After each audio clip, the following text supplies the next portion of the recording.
Bizni mana shu Iftixor mahallasi Olmaliq qishlog'ida shu suv muammosi sal muammo bo'lganida turbalar yorilgani sababli tuman hokimiyatiga murojaat qilgandik. Shu murojaatimizni inobatga olib, hozir mana kelib ishchilar ta'mirlash ishlarini boshladi.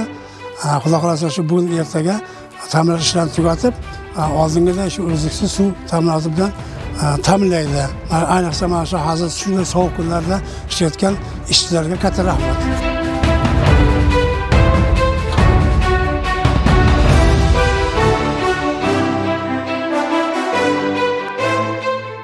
Gulbog' mahallasida mana shu bog'chada 1991-yildan beri faoliyat yuritib kelaman. Eski bog'chamiz 88-yilda qurilgan.